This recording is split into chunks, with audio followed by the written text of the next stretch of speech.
bandiraɓe musidɓe tedduɓe amtuɓe yebde ayaw Piindi TV on calminama on juurama on ñaganama Allah balle juɗe battañ mbawɗo wonde duuɗo Baba Adama kala en jetti kadi en puɗɗorima inde gueno jurum dero jurmotoɗo jafotoɗo waɗa wona galla jaaɓe lamɗo lamɓe e lamaɓe en juuli annabi makko Mouhamadou Rasulullah sallallahu alaihi wasallam tagde sabu mum o en jetti sabbuji ɗi kala sababu wonde ɗum jiknaɓeɓe en ñaguima Allah yaaɓe yalla toon foftorde mabɓe heddiɓe yoddu so ɓooy en calmini sabbuji ɗi kala sababu woodede en ɗum ko jiknaɓeɓe yaaɓe yoddu so ɓooy yaaɓeɓe yalla toon foftorde mumen heddiɓe yoddu so ɓooy sababu goɗɗo ko arde eɗen kumnaɗe hakkude men e yeeɓiyanko men ɗo mbawi wonde kala en ñaguima Allah hono musidɗo men lewle to Amadou Samba Diop e galleji makko ɓe calminama ɓe juurama ɗon calmiten joom galle o miñi kadi won debbo en gorko suka en mawɗo en calmini dendagal wonɓe diaspora e kuuɓal en calmini kadi wonɓe ɗo e Afrique hay goto jejjitani wonɓe nder leydi kadi calminama juurama en mbiɗen ni en gari kadi hannde humnude aadi hakkude men e yeeɓiyankoɓe men e windande men Njanngen Pulaar en jetti Allah noon en jetti ɓinguel men hono Djiby Abou Dieng mo ganduɗa so gueɗe ɗe peewi ko kañum woni caggal e ɓinguel men hono Jobba Sow onne kadi koye haralleɓe galle o jeeya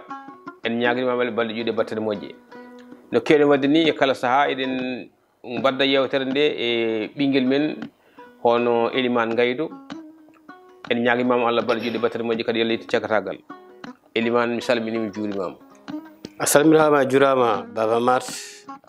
ɗo mbiɗani en calmini bandiraɓe yeɓon men ɗo e nder leydi hay caggal leydi kadi en jetti nangoɓe kaɓirɗe ha tewne kadi e Djiby salminama o juurama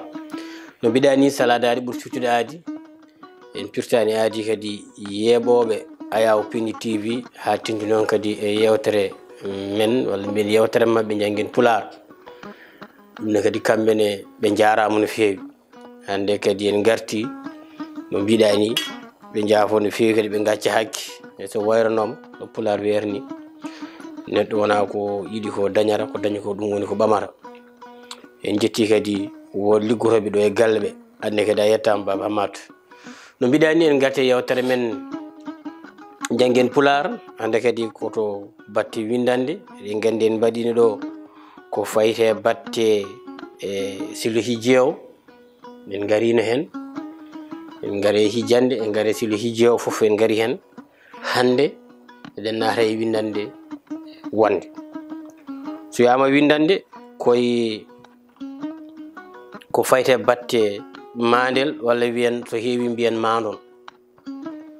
e namde ɗe ko namde nayyi kanji ɗi foof en tottarma tan kadi jaaha tableau yimɓeɓe kadi wooda kadi ko janggi hen namdal men gadanal holko woni mandel holko woni nafoore kadi mandel woni namdal ɗiɗi namdal tati holde mandel arata e helmere namdal tati namdal nayyi holko serni mandel e hijjande mbiɗen namdal men gadanal holko woni mandel namdal men ɗiɗi holko woni nafoore mandel namdal men tati holde mandel arata e helmere namdal men nayyi holko serni mandel e hijjande eyyi Elimane Allah jarama a jarama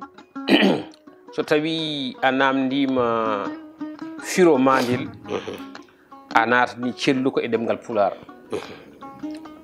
celluka ko dendagal dosɗe celinoje haala to banggue dilliyankagal to banggue baymanagal to banggue mana to banggue maadi to banggue lelgo to banggue bindin e cilgol helmere mbiɗen celluka to ɗemga ko ɗemgal ko dendagal dosɗe celluka ko dendagal dosɗe cellinoje haala to banggue dilliyankagal to banggue baymanagal to banggue mana to banggue maadi to banggue lelgo to banggue bindin e cilgol helmere ɗum woni celluka e bange ɗemgal Pulaar. Ina woodi siloji ɗiɗi. Ina woodi ko wiyete silo hijeew fawingo e hitu ko ken yeru.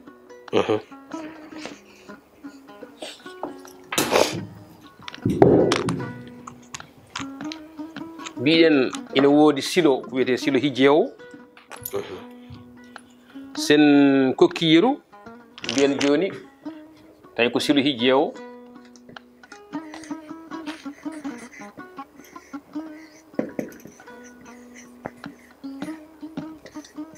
yeru sa wiyama joni ya sil baaba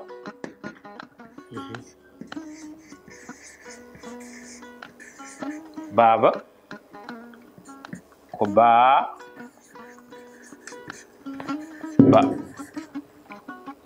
sa wiyama ya sil ɓalal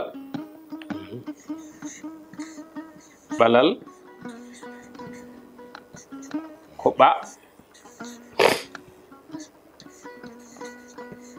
e lal sa wiyama ya sil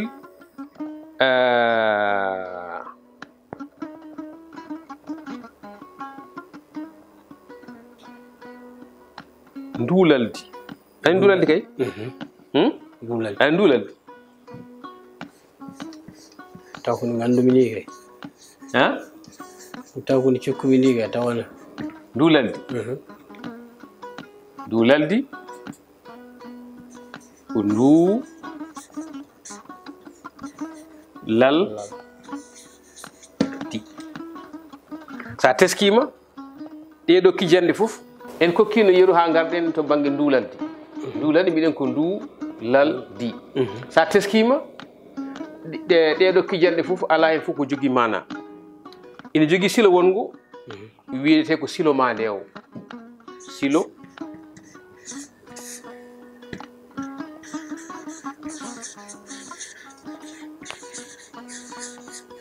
ma ndew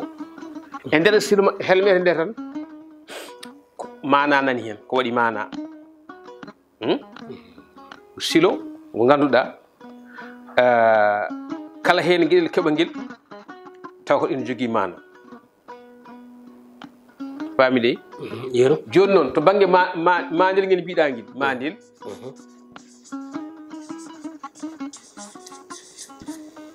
koto banggue toko sidde muɗum wi ɗum mandel kono so heewi wiyete ko mandoñ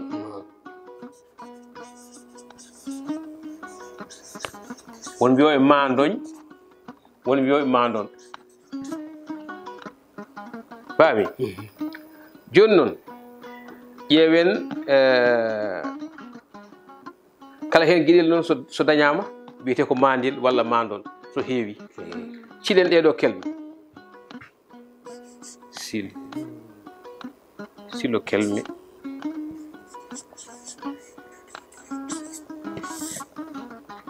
sil wawde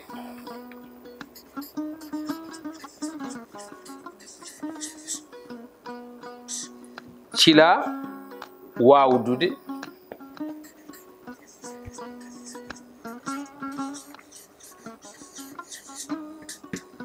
cila wawdoyde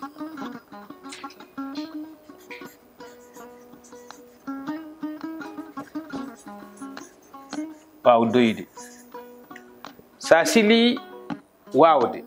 dañata ko waw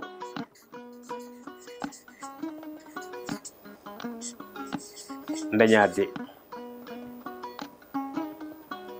sa sili wawdude dañata ko waw daña de oɗo daña u daña de tawi ko wawdude wawdoyde dañata ko waw ha joni daña de oɗo daña oy daña de sa teskima wawnani wawnani wawnani ɗum ɗo oɗo waaw o woni ɗaɗol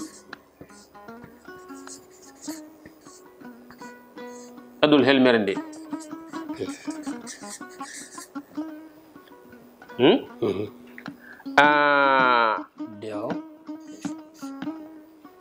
de o oɗo de on woni ga kadi u o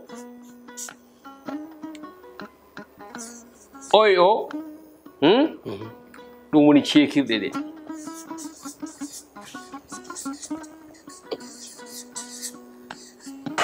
ceekirɗe faami de o wona de woni maande fedde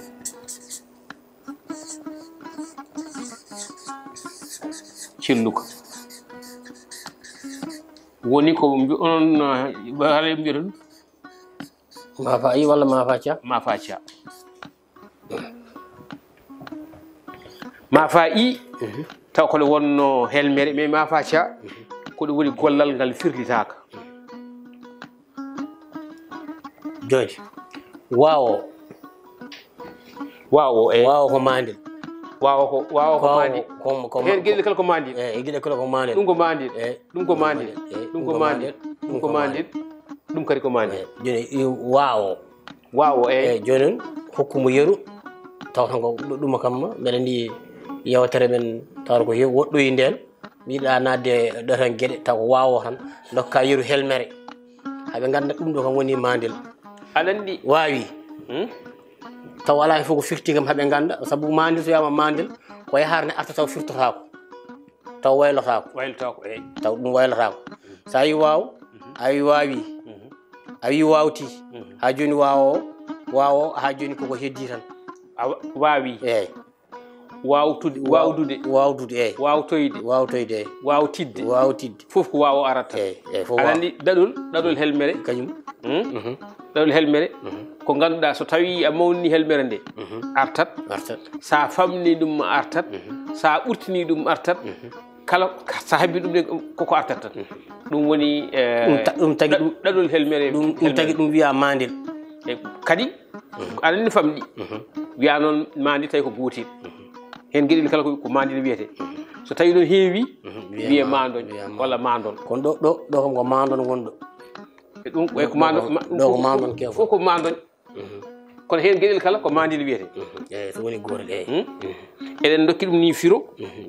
mbiɗen ko mandil ko terguel helmere guel feccotako taw e guel rondi firo walla mana sa wi waw tan aɗa andi wawo ko firti gueɗe keddiɗe ɗe ko ɗo helmere nde ɗo ko rendata ha wonta helmere ko nde wonno helmere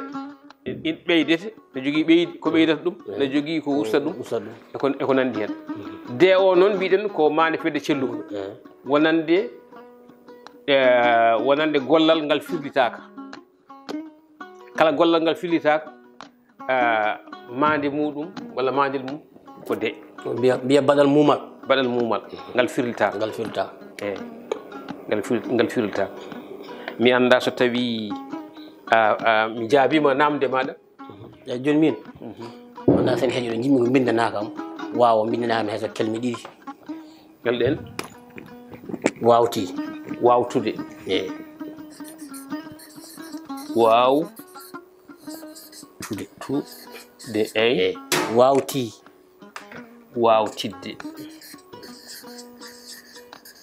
wawtidde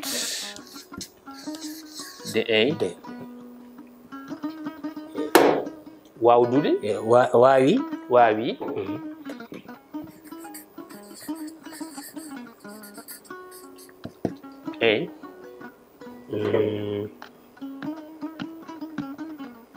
nda wawama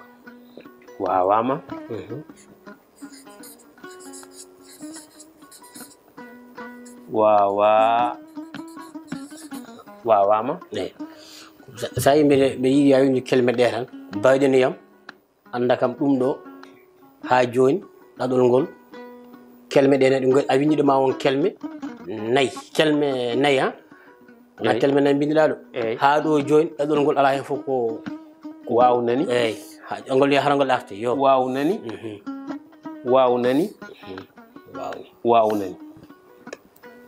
ko ɗum min ko ɗum ɗo tan woni ko jinnomi hen famde so wiyama mandil tan joni noon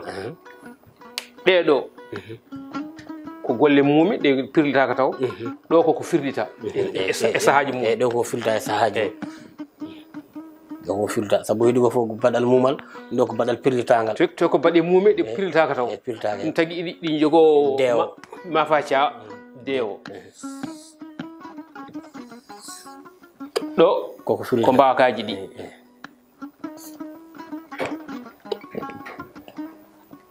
ako noon a jarama en jiiɗa natede heddugo ko golle mon onon windiyankoɓe ko en jiiɗa natede fewi mbaɗa ene fof ken kamin janggoɓe en mbara seeɗa tan alay saago min jiiɗi sen garti ɗo kalna amen toho taw alkulal tehngal holko ngal wonata e alkulal ɓuugal holko ɗangal lombiɗo holno ngal wiyete a faami e banggue ceekirɗe ɗe banggue ceekirɗe ɓe ganda yimɓe kadi ganda ɗum mbaɗiniyam kadi anda ɗum no lombiri ni a haalnimi ɗo yimɓe gandi holko woni mafaca a faami ɓe gandi kadi ganduɗa ma ko woni baɗal mumal e baɗal pirlitagal hay baɗal pirlitagal men gaare hen sall jeeɓi aɗa andi waɗi ko mafaca waɗi mafaƴi on mafaca ko mani fedde celluɗo taw koko gollal ngal firlitaka mafa i ko mani fedde inde sibu nagge ngeewo woni mani fedde inde nagge nge ngeewo ɗum noon ko gueɗe goɗɗo onon seeɗa ko noon ala ɗum ko onon a jarama no fewi e kadi on beltana ɗum noon mataw aɗa wawi waynade eyyi ko noon kannen ɗo windande men ha sagoɗo inchallah ɓe jaafoɓe gacci hakkille no fewi surtout ma kadi seereɓe yeeɓoɓe noɓe mbiɗen ni tan toujours taw tan kadi kala tan kadi ko kaɓe jogui kaɓe ɓeyda hen aɓe mbawi kadi wallude en hen kadi kamɓene saabu enenne kadi ken janggoɓe surtout ma noon kam min woni ceerno ko Baba Hamad en jettimo no fewi kamɓene kadi en jettiɓe no fewi kadi e commentaire ñoɓe ɗoɓe mbaɗata e émission ngaji ɗi ɗum noon wadde Baba Hamad ha aljuma garowo so gueno ñaawi saldeɓe inchallah eyyi Elimane a jarama no mbiɗani ko noon en jetti kadi Djiby Abou Dieng mo ganduɗa so golle ɗe peewi kadi kanko rewi caggal en jiiya garta ɗi waɗata ɗi foof ha feewa en ñagani mamama balle juɗe battede moƴƴe kadi en ñaguima dendagal yeeɓiyankoɓe men enen en etot tan ko kamɓe ballata hen holno fewirta kala hen koɓe jiiwi fewani walla koɓe jiiɗi addude ballal mabɓe hen yoɓe mbat commentaire e on sa sen ji en janggen hen kadi woda ko ɓeyditiɗo ɗen so tawi won caɗele goni hen ɗaɓɓo hen jaabuji ko fate namde ɗum jogo namdade